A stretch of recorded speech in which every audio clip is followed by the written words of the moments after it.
Football with friends is fun as hell. My name is Alex Dunlap here with Cody Carpentier on a big Friday, a Final Takes Friday, a Victory Friday, coming off that big win versus Michigan last week, and now looking ahead to UTSA in a game that you look at the predictions, Cody, that we had up at orangebloods.com today.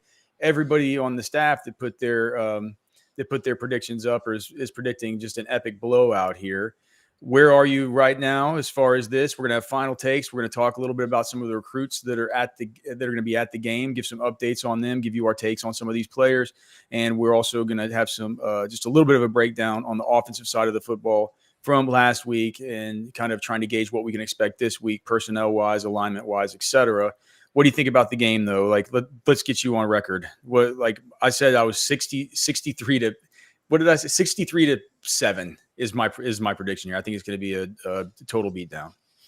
I put mine in on Wednesday morning in my column, and I said 55-3 was where I was going. I think that this team needs to open up a can on UTSA and really get out and really push the envelope. I said my player of the game was going to be Trey Moore. I said 3 sacks, 6 pressures, a TFL, and a forced fumble. I think he's going to. It's not a hot take. Hold on, what did you just? That's dude. It's a maniacal value meal. Hold on, what did you just say? Comes in that Trey Moore value meal? A maniacal stat line from Trey Moore: 3 sacks, 6 pressures, a TFL, and a forced fumble. 6.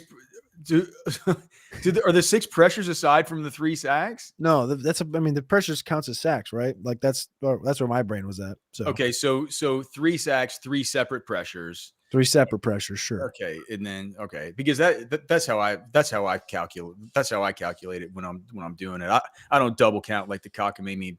You know what? Well, I think technically when you think about it, in my brain, when I think about to get a sack, you have to create pressure. So he's creating pressure, getting a sack. He just created pressure 3 separate times. That's kind of where my brain goes, but I understand. No, it's fine. It's fun. That's fine. I'm saying one of the things, the difference in how I do my grading in my system, then from what like PFF does or what Texas does. At Texas, their stat keeper, I secretly think it's Bianco doing these cockamamie stats, not giving Andrew Makuba his rightfully deserved TFLs, but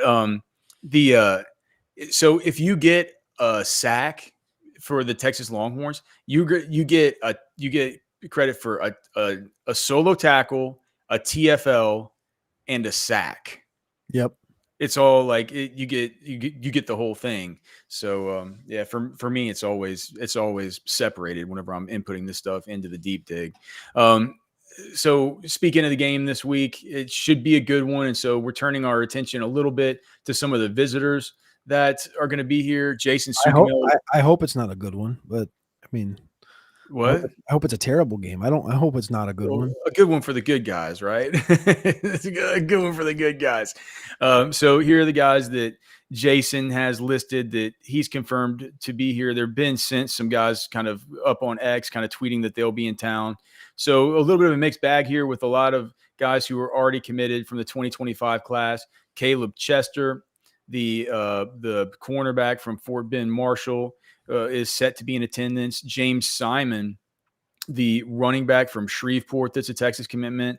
Cody, did you just say you told me recently that he got a bump in some of these recruiting rankings at some of the other services? He got a bump at Rivals when they did their update a couple weeks ago, up to running back 6, and I think everybody thought that was a little rich. I mean, we like Simon, but I don't think he's quite a top 5 back in the class. He's 6th. On another service just did their update, and he was running back 6. I think he was 10th, moved up to 6. And actually, the player that's behind him is Jordan Davison at running back 7. Which is just like, I can't believe it, man. Jordan Davison, who weighed in, I mean, there was rumors when I was at the Rivals 5-star camp that he weighed in at 240.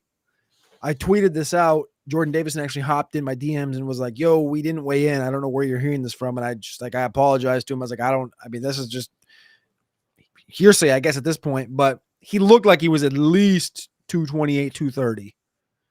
I didn't know that. Like, this guy's going to move slow. And he goes out there and he's going to be a a PPR type. I mean, this is like Royce Freeman meets Zeke. Like remember how efficient these guys are out of the backfield, but also how good of runners they are. Like it's perfect that he's in Oregon. It's like, I mean, I don't think he's overrated. I think now he's like, if you were talking in fantasy terms, like he was once overrated, being probably the number one back in the class. Now at like 7, it's like, what are we doing here? Like, No, I mean, I watch his huddle, and I thought Texas was crazy for just kind of giving up the ghost on him and just going all in on James Simon. Like, and that's not to badmouth James Simon or to say anything like that. I do know that one scouting director in the SEC I talked to said that they thought it was definitely kind of interesting, that Texas would be in on him. But dude, maybe Tashard Choice is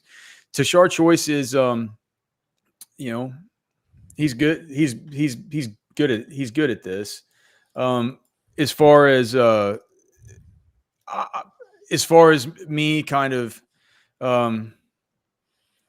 I don't know, man. I just whenever I think about Jordan Davison, I just wonder what have they seen since then to drop him and get James Simon up? Has James Simon like gone bananas for the first like 3 weeks of his season or something? I guess I could look into that. I don't know exactly what it would be that would cause it this late, unless there were worries about that weight thing. He did have like a 336-yard game last week with like, did he? I want to say it was 3 touchdowns. Yeah, I tweeted about it. Let me see. Let me pull it up here quick. 25 touches. So he had 19 carries, 255 on the ground, 1 rushing touchdown, 6 receptions, 106 and 2 touchdowns. So 361 yards and 3 touchdowns on 25 touches. Maybe James Simon is better than Jordan Davis. I don't know. That's a big. I mean, I don't care who you are. I don't care what you're playing, what level of comp, whatever, dude. You do something like that, you're a dirty player for sure. But they just kind of gave up on Davison. They're like, Simon's our guy, and we're gonna go with him. But anyway, so he'll be here. Bo Barnes, the 4-star linebacker out of Skyline. Amari Winston from Georgia, the tight end, he'll be in town. The 2026 wide receiver Chris Stewart is going to be in town from Pearland Shadow Creek. But of course, the biggest 2025 name, Michael Terry, 6'3", listed at 216 pounds, out of Alamo Heights in San Antonio, the wide receiver / athlete. He'll be in for the weekend as well. The other guys that are kind of maybe a little bit, a pair of these guys from Pflugerville Weiss, this guy Gerald Mays or JJ Mays. I watched his huddle earlier today. He'll be coming in with his tight end Javion Martin, who looks like he has a Rivals profile but no ranking. They have JJ Mays, the right tackle for Weiss, who certainly, I think he looks like he's 6'3", 6'4". He's certainly, and he's only about 285 right now, is listed on his huddle. But he looks like a good enough player to me. He plays with a little bit of a high pad level, comes out of his stance and stands straight up. Again, these are things you can fix, and I'm not sure how into him they are, but he kind of looks like a good developing player to me. I couldn't find anything on the tight end, Javion Martin. They also have, from right here in Lake Travis, Ben Duncombe, who is a legacy player.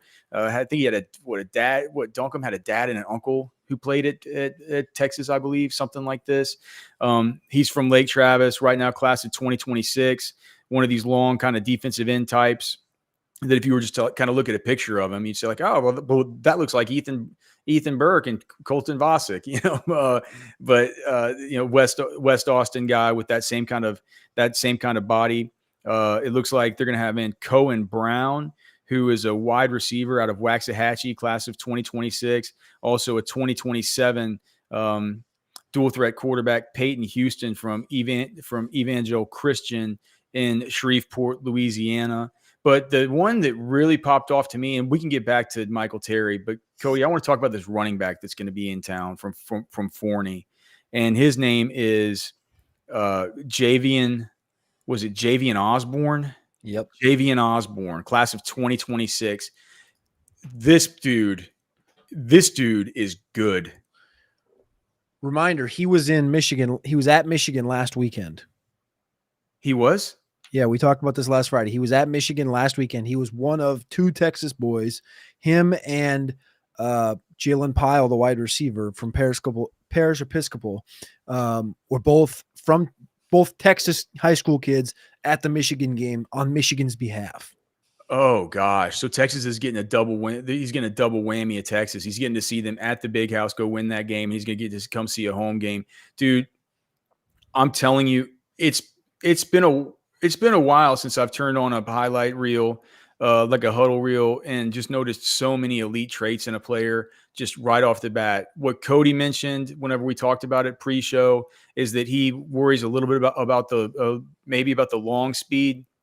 I don't. I'm not worried about the long speed. I think it's fine because his vision, the way he hits the hole, his lateral agility, his quicks, his pad level, the way he makes himself small through the hole, the way that Forney, if you just look at what they do on that huddle reel, they run a lot of man gap counter stuff, but also run a lot of zone stuff. He's just as good with zone. He's one of these guys, man. One cut and go slasher. And it's like it has the kind of huddle reel. You guys should go watch it. I wish we could. Who'd you see when you watched it? Who'd you see? J.K. Dobbins from whenever he was where's he from? LaGrange or what? No, Bastrop, somewhere kind of out east of town. I forget where Dobbins is from, but it reminds me of what Dobbins looked like as a high schooler, and kind of still like he's right now he's 195. He's listed as 195, but he's 5'10. He looks like he has great BMI. Just really, really good explosive burst. There's the great lateral agility. But for me, it's just it's the shot out of the rocket, the initial acceleration through the first and the second levels of the defense. I get what you're saying, that if you kind of take him and you project him at the college game, some of those runs where he's just off to the races and he's wide open, maybe you could see, these faster college corners and stuff being able to get to him on, really good pursuit angles. But at the high school level, he doesn't get caught. Yeah. He doesn't get caught. It's just, that highlight reel is absolutely awesome. It's been a long time since I've turned one on like that at any position and just been like, whoa, dude, just trade after trade after trade after trade that are position specific. I hate to say, like, for the 2026, dude, Texas should try everything they can to get this guy. And if you're putting a gun to my head and you're telling me if you could pick one guy, in 2025 you get James Simon, or in 2026 you get Javian Osborne, I say that I want Javian Osborne, and that's nothing against Simon. I think he's fine. I think he's good. Clearly, he's going off for big games right now, and that's all really good. And it's good. It's it doesn't always have to be, though. I mean, that's right. We're learning that this year. It doesn't, yeah, right. It doesn't always have to be. It doesn't always have to be one or the other. You need all of them. But this isn't to say that this is nothing bad about James Simon. This is just me saying just how impressed I am with that huddle reel of Javian Osborne, and I wish we could put it up, but there are just rules against that, Cody. Right? There are rules against putting the huddle up. That I think we can only do it if somebody else posted it on X. That's the only way around it these days with the probably. I don't know. I don't. Yeah. I can probably pull up some stuff that's on X. Yeah. Well, don't go do it right now, chat. But to the over 300 of you that are already in here, thanks for being here. But don't go do it now. But just do it after the show if you haven't watched him. Javian Osborne. How about this? How about I pull it up right now? Javian Osborne himself tweeted out a couple of videos. So how about I just pop them up? Okay, perfect. Yeah. You can watch it. I mean, you can watch at least a play or two. You know what I'm saying? Yeah. So these are from some scrimmage highlights from August. I don't know what they're going to be of, but he posted them, so they got to be decent. Okay. Yeah, well, that was just beating the guy to the edge. Yeah, that's just an edge run. You don't really get to see the kind of awesome cutback stuff with his feet that I saw earlier. Just the same. That's the same. That's the same run. Looks a little. Oh gosh, looks a little bit skinnier there than he does in his sophomore highlights. Maybe a little bit longer, But all right, so let's see here. They're running zone. Can we can we can we watch that zone run again? That third one? Oh wait, hold on, wait. What is this one? Look at that. Look at the way he finds space. Gosh, I'm telling you, man. He cuts on a dime. He finds space. He's got vision. Just look at that jump cut. Two of them. That just leaves that standing there with his. I'm telling you, man. Like he's got a whole lot of traits. He's got a whole lot in his bag to where you say, oh well, on that run he only got 4 yards. Like yeah, but what did he show you with his feet there with those first elusive? God, do you see that? It's pretty sick. I mean, it's the traits are through the roof. Then that guy's going to be in town. Man, wouldn't it be great to get some kind of tweet from him saying he committed to Texas after the football game? Golly. Weekends on the team. I might as well join it. Yeah, Michael Terry though. What are your expectations? Any chance that happens with him? That Terry goes to Texas? Yeah, no, that he's like after the game, it's like we get some kind of surprise this weekend. It doesn't feel like it's in the. I don't think so regarding Terry. I think Terry. It feels like the majority of Texas people that cover Texas feel like this is like a. I don't know. I think Jason might have put up his recruiting update where he had like I think it was was it 60% I want to say he had on Terry. I should know this off the top of my head. I literally read it like a couple hours ago. The recruiting board, he did an update on the recruiting board, and I swear it was like I'm pulling it up as I speak here. But my thoughts, I think Nebraska is still pretty heavy in this conversation. I mean, how 50%? He said 50. So he said Michael Terry 50% down was the trend. What do you mean how?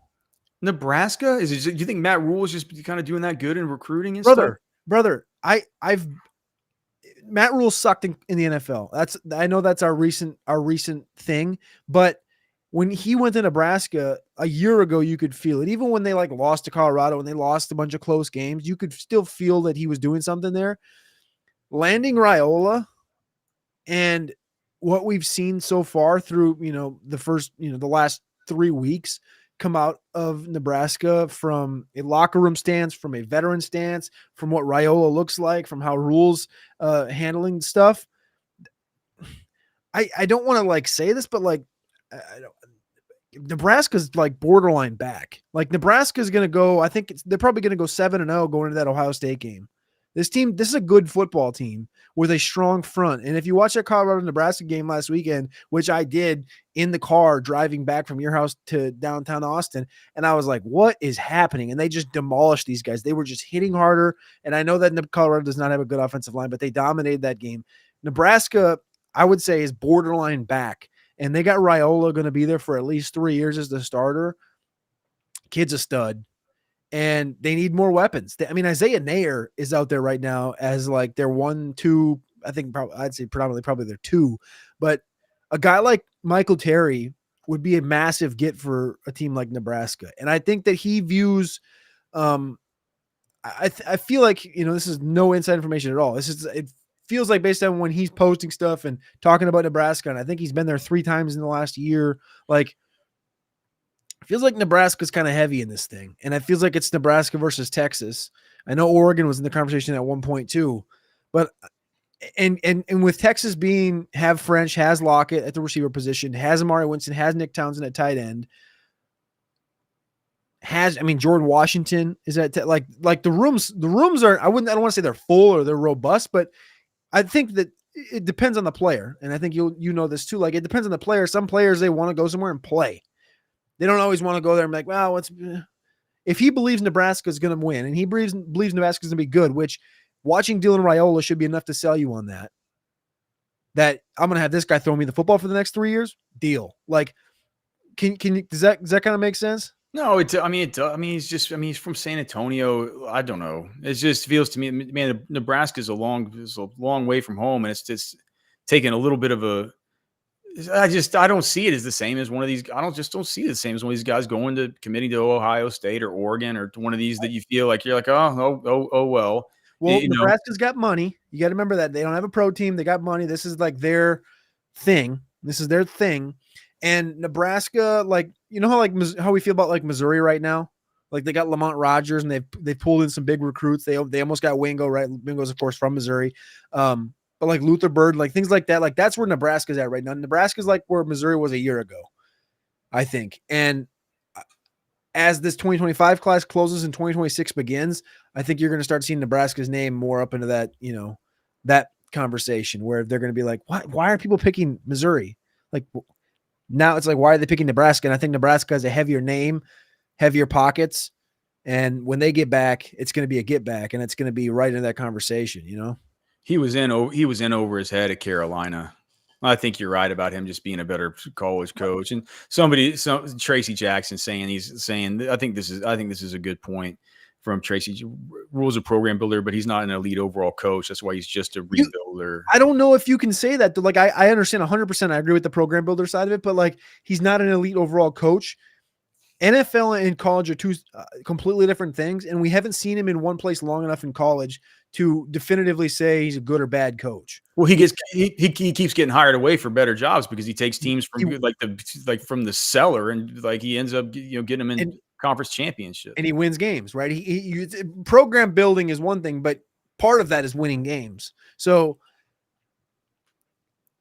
I don't know if he's an elite coach, but he's a very good coach. Like I'm not going to put him in the top 4 conversation, but like I think I had him like 13th or 14th coming into the season as far as overall college coaches, and people thought that was kind of cocky maybe, but. Well, look, man, I still think it can't hurt to have Terry on campus this weekend. It does feel a little bit like, from between what Cody's saying and what Jason has sort of reported, that maybe the chances for him are down from 60% to 50%, something like that. That means Jason's probably heard a little something too to make him a little bit more hesitant, but it's still a coin flip. I don't think that Texas needs. I don't think this is something where it's like, oh gosh, if they just come in with Jamie French and Khalif Lockett, they're in big trouble. Who knows, man? I mean, they were talking to Michael Terry. Like one of the original pitches to him is like, hey man, we're going to use you like we use JT Sanders. Yep. So, I mean, I don't know if that's continuing to be the case or what. I guess what Rule is probably telling him is, he's just giving him the Micah Hudson treatment. Yeah. He's just saying, you come here, like just do something different. Come help me pave the way, and you're going to be the guy, right? Speaking of that, man, has Micah Hudson done much? He hasn't done much, has he? Nothing. I know Ketch was going on a tirade the first week because he wasn't even on the field, and then I think last week they were asked in a press conference. Golly, that was a good. I could have pulled the quote of the day graphic back up on that one because the coach said something about. Gosh, I saw the quote. I should have kept it. The coach said something like, "Well, if you got to put Micah Hudson on the field, you got to take somebody else off the field, right?" Something like that. And I was like, "Wait, what?" That's what goes through your mind. You're like, "Well, yeah. Well, if you want me to put Micah Hudson on, I got to take somebody else off." So, yeah, it's wild. Hookham is asking the chat, is he even starting? I don't think so, man. I don't think he is. It's crazy to me, but those are the kinds of things that can happen, right? It's, you commit somewhere that's a little bit weird and they say that you're going to, not weird, but you just do something that's a little bit unorthodox and you end up going to some place where you want to kind of make your mark. And next thing you know, it's like, if things end up not panning out there, all of a sudden he hits the transfer portal and teams will be after him, but they're a lot like, his stock will be way down. People will be wondering, what is it exactly that happened there? It's like, it's like you wonder where exactly your beef comes from. Or do you worry where your beef comes from? You probably should. Like if you buy it at the grocery store, it's probably not even if it says product of America, made in the USA. All that means is it gets to the HEB distribution center and they process it there. That's it. You don't know where it's from. Go to Texas Beef Traders, TexasBeefTraders.com. Texas Beef Traders right there in the heart of Lakeway. You get 10% off. Just tell them that you heard about them on Orange Bloods. The herds there are not commingled with any other herds. There's no cockamamie vaccines or shots or GMO stuff or any kind of you know, the kind of antibiotics. They pump these cattle up with all kinds of stuff. Not at Texas Beef Traders. Clean beef. It's better than the grocery store. It's cheaper. It's like going to the farmer's market, but it's cheaper than the grocery store, and you get 10% off. Texas Beef Traders. It's not just the food that's so good. Go in there and have the experience. Let Darren give you a beer. Let him show you all around the shop. It is a wonderful place, wonderful people, Texas Beef Traders. And if you can't make it to Lakeway and have the great experience there in the shop, watch some football, drink some beers, have him cook you up a steak. He'll cook you up a steak, man. He'll cook you up some sausage. Like it's crazy. Like it's such a hospitable place. But if you can't make it in, just call them and make an order, get your 10% off, and they'll just bring it to your house. I don't know any easier way to say it. There's no way you should be eating beef from the grocery store. Go to Texas Beef Traders, texasbeeftraders.com. Okay. Micah Hudson, 8 snaps, one target, 1 reception, 4 yards against Abilene Christian and Washington State. It's not good. It's not a great start he's off to. But yeah, I mean, he's a kid that's always they always said he marched to the beat of his own drum and stuff like that. And maybe he's just kind of trying to get it all figured out. You can certainly understand it. All right, let's talk about final takes. Do you want to do final takes? Do you want to do anything with the offensive alignments? Oh yeah, I did want to pop up a couple just because we didn't talk about them, and I wanted to just cross them quick, and just kind of get some thoughts here. Oh, I did not check the emails today to see if anybody emailed before the show. Let's see if they did. Yeah, I got a couple emails here. It looks like, oh gosh, Chad Gibson, I'm sorry, I did not get your waiver wire question. But yes, you picked up Charbonnet. Good for you. Okay, and then it looks like Heron T. Okay, so he says that his car crapped out on him. Sent a photo. Maybe I'll put this photo up here a little bit later. Thank you, Heron T, for that email. All right, what are we talking about here? Well, I just want to talk about this is the target distribution. Just to kind of update on the target shares, 18% Bond, 18% Blue, 15% Matthew Golden, 15% Gunnar Helm, and then Wisner creeps in there at 10 before a little drop off down to Wingo and Jonte, et cetera, et cetera. You look at the personnel change, and we talked about it last week and what it might look like vis-a-vis last year's games against Alabama and against Oklahoma. And the personnel that was used was a little bit of a change from that week 1 game, right? So week 1, 55% 12 personnel, 36% 11 personnel, and it was a polar flip in Michigan, 57% 11 personnel, 34% 12. Was that a shock to you? That they didn't go so much 12? Correct. Against I have another sheet pulled up because I wanted to look at I wanted to check out what they did versus UTSA last time as far as personnel groupings. But I remember it being, and now I can't find the tab that our restream is on. So, but I think it was something like 50 something % 11. It's right up there on the sheet, right? What? Yeah, 57%. Okay. Yeah. And that was like it was a total flip from the two. Yes, I was shocked. Okay, and do you expect that to flip back to the Colorado State thing and then to run more 12 in this game this week? Like so last time they played UTSA, that was 2 years ago, right? Yeah, so that was 58 snaps on offense. Out of the 58, it was 23 of the 58 were in 11. Okay. So that's 22 of the 58. I'm sorry, 23 of the 58 were in 12. They had 3 in 20, which they haven't run this year yet. So two running backs, no tight end. They had 7 and 21.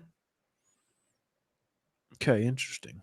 And then they had 2 in 31. And that was probably something where they had like Tavondre Sweat or Byron Murphy or somebody, one of those guys back there as a third running back and lead blocker down at the goal line. So I think if we can base it on that, I think we'll probably see closer to maybe this game. If you just told me I had to pick, I'd probably say we'll see probably an even just maybe it's like 40% each of those, and then maybe 10% or so of the two running back stuff. Maybe we won't see as much of the two running back stuff because I just wonder. Do you think they're good? The fact that I think that they might take it easy on Jaden Blue, and I don't know if you think they're going to take it easy on Jaden Blue. I think everybody does. Yeah, I mean, he's not going to play much. It would be silly not to. And if that's the case, you kind of just have. I mean, unless maybe they do some stuff with Niblet, this could be a good game to get some 21 stuff going on with Niblet. Heck, he wears number 21, right? Run some 21 personnel with him. I would just think in general though, the fact that you kind of are at a little bit of a disadvantage here with just the sheer number of running backs that you have at your disposal. And so just having two on the field at the same time, maybe it'll be like 45, 5, but I think it'll be split pretty evenly between 11 and 12. Now, I do think that, do you know one thing that could affect that though, Cody? When they go to the backups, that'll be more 11 because they'll get Nye Black a lot in there, but they don't really get like Spencer Shannon and these Jordan Washington or these other guys in there kind of running in platoon stuff with they played Spencer Shannon 15 snaps in week 1. Yeah, but I think that was right at the very end. Yeah, so the backups are going to get in. So I mean, 15 snaps. 9 snaps for Jordan Washington. Well, I mean, how many did Spencer Shannon play in 12? Let me just look and see. I don't know. Week 1 they ran 55% 12 personnel. That's why I asked, because like I would assume that they probably bounce back to that. Let me just look. They're going to be run dominant. So at the end of the game, when a guy's like Spencer, oh yeah, okay, all right. So Spencer, dude, you're actually right. Spencer Shannon only played in 12. So. Yeah, Juan Davis went out in the 9th series of that game, so the second to last series. After that, it was Nye Black on his own in 11 for the first few plays of the second to last series. And then after that, it was only 12 personnel for the whole rest of the game, except for the final 2 plays of the game where it was Jordan Washington in there. But it was Spencer Shannon that came in with Nye Black whenever they were in 12. And every single snap that Spencer Shannon played, what I just said was totally wrong. Every single snap that he played was in a 2 tight end set. So that's how they like him. It looks like 1, 2, 3, 4, 5, 6, 7 of his total snaps were at inline, and the remaining 8 were at H-back. None of them split out. And then once Nye Black comes out, Jordan Washington comes in, and Jordan Washington plays the H-back while Spencer Shannon moves almost exclusively to inline. So that's how that'll work. Maybe you know what? It's going to be more 12 personnel this week. It's not going to be like it was before. It's not going to be like that first UTSA game. This is different. This is a different Texas team. This is a different UTSA, right? Yep.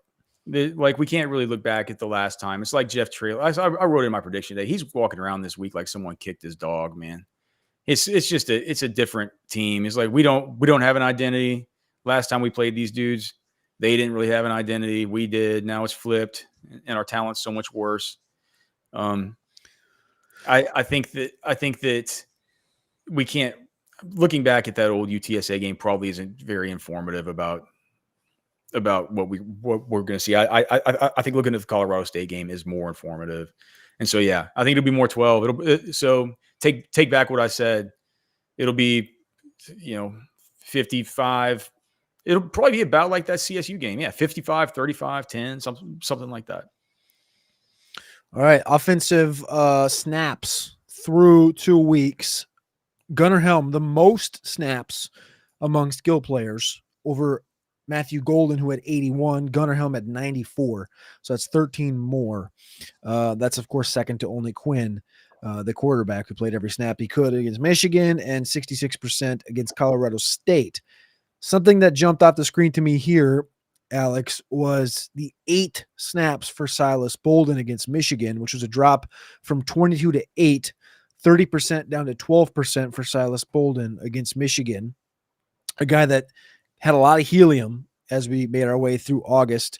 Of course, he didn't play in the spring ball because he was graduating from Oregon State. So one thought during August was that he was going to be up to speed and potentially be a starter. And at this point, he is currently the wide receiver 1, 2, 3, 4, 5, 6 on the snaps, and even last week's snaps. He was 3 behind Wingo in week 1, and he was 11 behind Wingo in week 2. Wingo passed Jonte Cook in week 2 for snaps. He had 19. Cook had 17. And then, of course, it was a big tier jump up to DeAndre Moore before another big tier jump up to Matthew Golden and Isaiah Bond, who both ran 45. Anything catch your eye when you're looking at those wide receiver splits?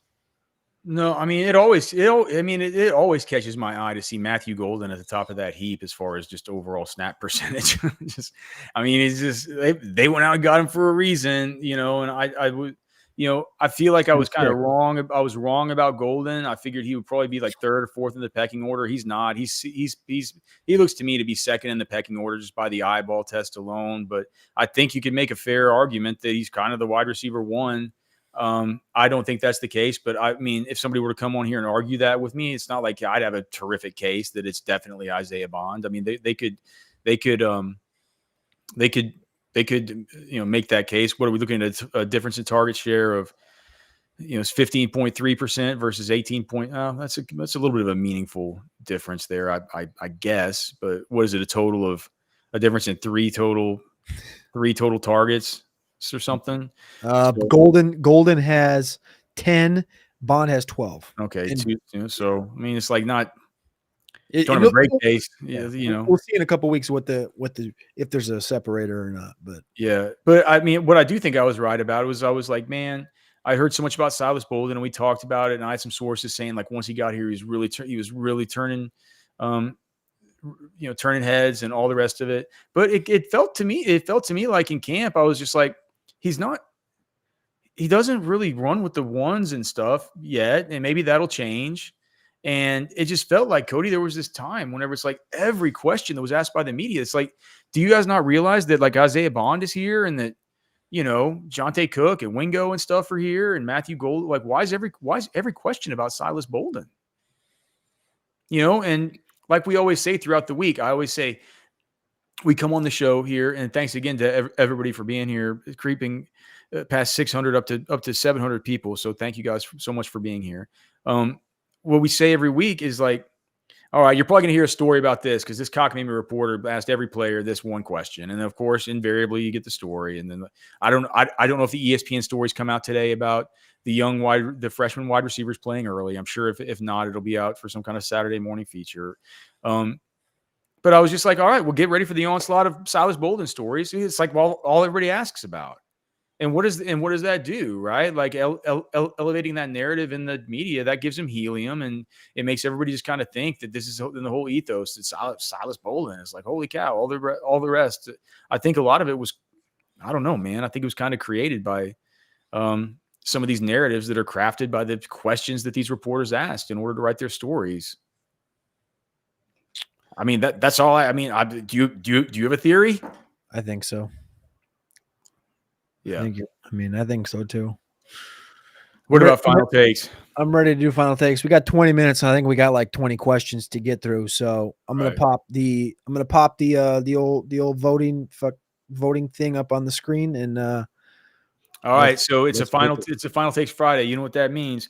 Make sure you go vote for me in the in the big election. This is the election to like this is if I don't win this one, we're probably never gonna get our show back on the rails. If Cody wins this week, going into the weekend, it takes the crown of final takes. Who knows if we'll even have a show on Monday with the disasters that he has planned for us. So just make sure that you vote for Alex. If I don't win, it will be a bloodbath. I promise. Okay. It'll probably be a bloodbath anyways on Saturday, but yes. All right. I think we can all agree that it's definitely not going to be pretty on Saturday. And if it's not pretty, good luck to us on those message boards, Cody. Good luck to us moderating those things. It'll be ugly. I'll start here since we're talking about Saturday. Final takes. Texas is paying UTSA 1.6 million, 1.7 million, 1.8 million, and 1.9 million over the next 4 matchups: 2024, 2026, 2028, and 2030. I think that money should be reallocated inside the program, wink, wink, and they should play teams like Arizona State and Syracuse instead. This is broke from JJ Perez of the UTSA 247 page or something today. You think that they shouldn't do that? I think that they should put that money into the NIL pockets. Bingo. I mean, would you rather play UTSA or get a Fasusi every year? You can get a Fasusi every year anyway. If you get, but you didn't get him. Well, maybe not. If Fasusi hypothetically gets $1 million and you got 1.6 going to UTSA, why don't you just give him 1.6? Is 1.6 enough to deter him? Dude, here's my deal, Cody. I'm done with this. I'm done with this Michigan, Ohio State, early. We're like Texas in the SEC now, man. This is in our conference. We don't need this. We don't need this stuff, dude. Dude, I see Sandman. We have the exact same thoughts, dude. He's saying we don't need to play tougher teams when we have a long SEC schedule ahead. Like that's the exact same thing that went through my head. I'm like, man, keep these UTSA games. Sark even agrees with me about this because when they asked. This is the most money they've ever spent in this match. This is the most money that UTSA has ever made in a game. Well, and they're going to need it to keep their players from getting picked off from other teams. You get turned around and get Trey Moore that 1.6 mil. Let me get this right. So when Texas goes back to UTSA and goes, "Hey, Trey Moore," they're going to go, "Psych, we're going to use your own money to keep our own player." Yeah, well, maybe. I don't know, man. I think in the end, man, look, you got to recruit to win. This is a circular lot. You got to recruit to win, right? But in the end, I know it's chicken egg, right? Which comes first, the winning or the recruiting? And you probably think the recruiting sort of comes first and leads to the winning and stuff. But ultimately, I want to see Texas win these early season games, and I want them rolling into the SEC schedule undefeated with a bunch of national hype and stuff like that. That's good for me because it means more people tune into our show, and it means more people read my columns, and it means that my wife and my kids, who you've seen this house, Cody, it's like somebody came and threw up burnt orange stuff around here. If it's not made with an Axis deer pelt, it's made with burnt orange stuff, and I want them to be happy, and I want my extended family to be happy, and so I want Texas to win these football games, man. I think it's bad to have these Michigan games and these Ohio State games and stuff like that. If you're an SEC team, these SEC teams don't do this. But Texas didn't know that they were going to be in the SEC at the time whenever they scheduled these. So, no, I like it moving forward that it shows it's like Texas is investing in saying, just give us these regional opponents. Sark has said he thinks it's great for the state of Texas. It's great. It's great to have a showcase where it's right down the freeway, stuff like that. I think it's great. Dude, give me early season snoozers, please. Early season snoozers. Coward. I'm not a coward. What do you got? Okay. All right. Let's see. You and I both have questions about okay, so let's just get into this, man.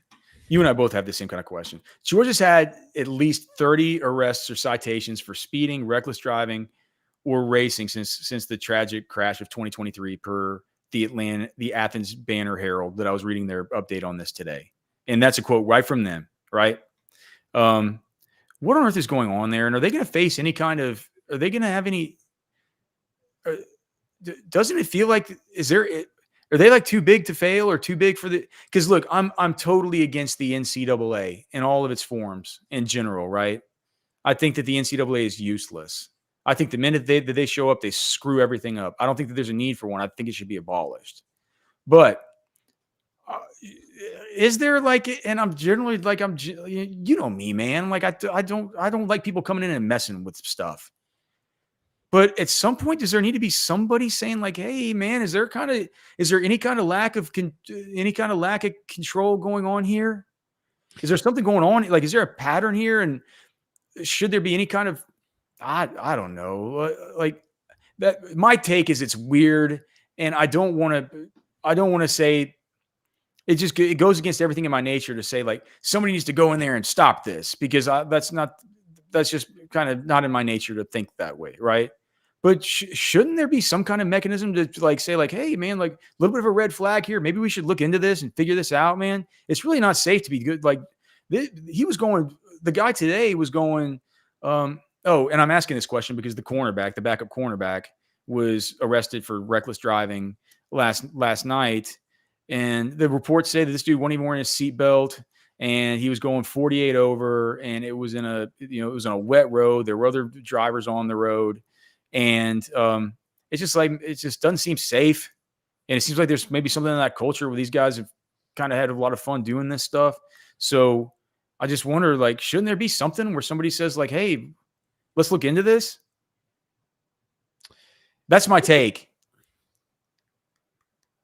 Well, it said there was 5 misdemeanors: reckless driving, not wearing a seatbelt, operating an unregistered vehicle without a license plate, red flag, driving without proof of insurance, and having illegal window tint, which is normal. But I don't know what you do at this point. My take, and we both had Georgia takes. Mine was my thought. This wasn't a take. Only multi-game suspensions will stop Georgia's football team from driving reckless and getting arrested. Will it though? Like, that was a thought, was like a self-imposed multi-game suspension. If Trevor Etienne's thing was not this, I don't think it was about driving. It was a DUI. Trevor Etienne's thing with a DUI, right? He got, what was he suspended for, like 1 game or a half a game? 1 game. 1 game. He missed the Clemson game, right? If a player like Trevor Etienne was suspended 3 games, and it was like 3 SEC games, 1, you have to have the stones to do that if you're Kirby Smart. 2, does that do something, or does that just deter a player to go to a different school? 3, does it do anything? Like, it's, you had written down here, it's 30 times since January of 23. That's on average more than 1 per month. Gosh, that's ridiculous. More than 1 player arrested per month for a driving incident. That is idiotic. And the fact that, like, a dude died, right? Yeah, well, yeah, I think it. I don't want to misquote it, but wasn't it an assistant? Like, there was a player and an assistant, a recruiting court assistant. It was a tragic instance. Tragic, right? And there's been literally no slowing down since. Yeah. Right? Yeah. Not meant to be a joke, but, like, seriously, like, so I don't know. I mean, every program has its thing, right? Florida State won those games when they win their championship, and the team was never known to have the greatest culture. Florida won their championships on the back of, Aaron Hernandez and Tim Tebow and Riley Cooper and all this different stuff. Miami, back in the heyday, everybody knows what Miami was. Like, when these teams are juggernauts, there's got to be a little bit of, you gotta have like the daycare, man. It was the Meyer Tebow daycare that they had there, right? Like, so it's and the thing is, like, the weird thing is, like, Alabama never had, not that I can think of, Alabama never had, like, a thing, right?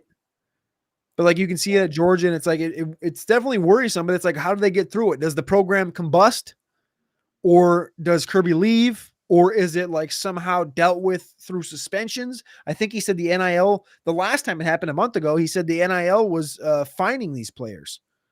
If they had NIL, the respective NIL fund was fining the player for incidents. So I don't know. I don't know how you get through it. But is self-governance the answer? I don't know. Like, what I'm saying, I guess my take is I don't know. I don't want the NCAA to have any power over universities. No, the NCAA has no power over them, because it's not like, it isn't like the NFL where they can say that that's conduct detrimental to the association, and we're going to come in and to take this over, this overreaching ability. It's not like it isn't like the NCAA is employed by it isn't like the NCAA is, like the commissioner, right? That's employed by various owners of, like, schools. It's like, that's just not how things work.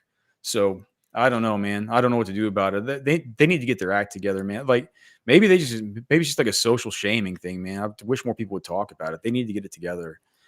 All right. What's final takes? NFL edition. Who is one person you would love to have do a podcast in the NFL space? This offseason, we added not only Bill Belichick, but recently John Gruden. Who's one more person that comes to mind that you would love to see have their own show? Because personally, this last week, watching Belichick, watching him and Lombardi, watching John Gruden's is, if you haven't watched John Gruden Loves Football on YouTube, man, it's awesome, man. You really need to go watch it. I love this guy, man. Love this guy. He talked about Mixon. It's yeah. Who's someone that comes to mind that you would love to see do a podcast? Oh, it's easy, man. I want Antonio Brown to come out with the CTESPN pod. Yeah, dude. Have him have guests come on. He can blast out his takes. He can do his various awards of the day.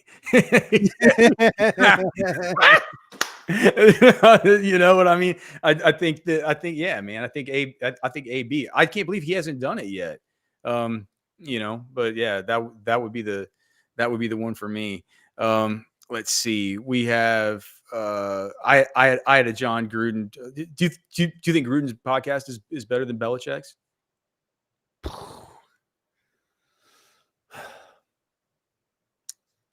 God, man, that's tough.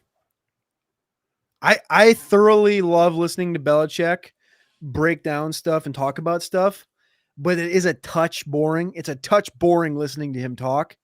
Gruden, it's like he's got the whiteboard up. He's talking through every single thing. He's talking about every player. He's like, man, this TJ Edwards guy, man, I love this guy. This guy is Zach Seiler, the defensive tackle for he's a grinder. And then he like makes some like joke and like sings and walks off. Like he gets comedic relief. And like, I think I would take Gruden over Belichick. All right. So here's a question from X, and I told this dude, I'm sorry. I'm if you're watching, I'm sorry. I should have had your name, but it didn't give me the space to put the whole tweet. But so this is a question from X, and I told him we talk about it on the show, and I totally forgot the last few days. So this is a question from X. So do you buy or sell this guy's take? Okay. So he says, I agree with most of your Texas takes, but do you think we're overly confident in our secondary this early in the season? I still worry about Beck, Lagway, Green, etc. Good QBs destroyed us last year. Buy or sell, you think that he should be worried? So. Yeah. Okay, why? What do you mean why? We talked about this all offseason. I said, like, we all, and I think multiple of us said, like, the reason that they threw the ball so much last year wasn't because the back end was terrible. It was because the front end was so good, and teams knew they couldn't run the ball, and so they had the most pass attempts against the back end. Sark brought it up in a presser 2 weeks ago, being that, like, yeah, the numbers were inflated in the back end because teams could not run the football against Murphy and Sweat. They just couldn't. So they would throw the football. And that, purposefully or not, raises the numbers and makes you look worse on the back end. The back end wasn't as bad as it looked. Granted, the talent was different, and Watts was different, and Jaron Thompson was different, and all this stuff. They're gone. The talent now is supremely better, and there's real competition in there where Gilbo comes in and takes Barron's job. Barron goes outside. There's a competition with Holmes. The back end, they're talking about these guys being interchangeable all over at the safety position, whether it's Makuba or Taff or McDonald or, it's. Yeah. I don't care. Like, this is. They're good. It's like, exactly. They're really good. So take it for that and just. This is the one. I mean, we talk about defensive line all summer. We talked about, replacing defensive line. Then we talked about the back end. I really think the back end thing needs to be put to sleep. Yeah, man. No, I completely agree. And it's the other thing too, man, is they're tackling so well. Yeah, they're really tackling so well. There's like these missed tackles on the back end. It's been what's killed Texas, and that's what guys like Taff and Coach PK and stuff, they've been pointing at that and saying, like, man, like if we don't miss those tackles, we're not going to have those receiving numbers against us. They've been tackling a whole lot better. They've been flying to the football. So I think they're good. They could prove us wrong and have ball bounces funny sometimes, but I don't worry about them at all. All right. Final takes. UT and UTSA will adjust the fourth quarter on Saturday to be switched to a 6-minute quarter because they'll be down so badly. And this is in reference to last night, South Alabama, shout out Mobile, the field that we go to every single January. South Alabama was up 80 to 10 after 3 quarters against Northwestern State. They changed the fourth quarter to be a 6-minute quarter, and the game ended 87 to 10. No, that's not happening. That can't happen in big time. Like if you're what's that stadium called? This was ESPN last night. It was on ESPN. Hancock Whitney. Hancock Whitney. You're at Hancock Whitney, home of the Jaguars. You can pull that kind of stuff. I mean, you can't do this 6-minute mercy rule. They come back to the commercial and they go, yeah. Well, we've never seen this before. The clock is now 6 minutes. I didn't see that, man. I didn't see that. Okay, let me see here. How about this one? So well, kind of on that. Like, is the UTSA game the easiest on Texas 2024 schedule? Yeah, I think it's a touch easier than UL Monroe. Monroe at least has like a Power 5 quarterback in General Booty. I don't know how good he is, but he's at least a competent. I think he's a sub-competent for that level of football. So just because of the quarterback play, I'd say the UTSA game's a touch easier. Yeah, man. I even say, even knowing what we know about the Colorado State game, it's like Colorado State at least had a few players that we were worried about, right? They have a decent NIL level quarterback. ULM's got a decent kind of quarterback that's there making some NIL money and stuff like that. That's not what we have with UTSA. So I'm on the same page there. All right, one quick hot take here. Maybe hot, maybe cold. I don't know. I think Jarrett Gibson will rush for 120 yards on Saturday. He could do it. He's a good runner, man. Like he could easily do it, especially if they monitor blue, right? If they monitor blue, like, yeah, I mean, if blue's out by the end of the first quarter or something like that, you'll see a good bit of Trey Wisner, but they'll mix in Gibson with Wisner for sure. So I think you would then get probably Gibson for a good 2.5 quarters. He breaks one off. He could go for. He feels a little bit more like a compiler to me than he does one of these dudes that's just gonna strike a bolt to lightning like a Jaden Blue might, to be able to just pad himself for 55 yards with one run and then just compile on top of that. So I think it's a probably a little bit less likely. Hey, Cody, before we get out of here, they're asking about this run your pool thing. They're saying that they're locked out of it. Are we gonna get that thing fixed? I'll fix it. I told them in the comments an hour, 25 minutes ago I would fix it. Okay. Well, it's good to know that they're so fired up about it. The over 700 people that are here today, man, we can't tell you how much we appreciate it. We also can't tell you how much we appreciate Poncho Outdoors, man. Cody, I got a shipment in from Poncho Outdoors. I wasn't able to ship yours out today, but one of the things I bought was I did get one of those hoodies. And I haven't worn it around yet. I'm going out with the wife tonight. Maybe I'll wear it out tonight. But dude, you're right about those. Gosh, they feel so good. I'm not sure. I don't know what material they're made out of, but how they can feel so slick but still comfortable and nice. But it's just like they're just as good as the Western shirts, man. Those hoodies from Poncho. So thanks so much to those guys. Thanks so much to Texas Beef Traders. Thanks so much to Specs for creeping up towards 800 people here in the Specs chat line. And we can't thank you guys enough for being here. We really do appreciate it. We respect your time. So we want to get in, get out, talk football. It's a big weekend coming up, man. Right? Big weekend coming up. Cody wins final takes. Well, the show will never be the same. Congratulations. Only 24 people voted. Gosh, 800 people watching, 24 people vote. Not interactive. Hopefully we do better in the likes department. Hopefully have more than 24 likes. That would be good. Yeah. Please like the show. Subscribe to the channel. We will be back on Monday for what we hope will be a victory Monday versus UTSA as we look forward to week 4. So thanks so much, man. Go out and do something big this weekend, all right? For Cody, I'm Alex. We're done.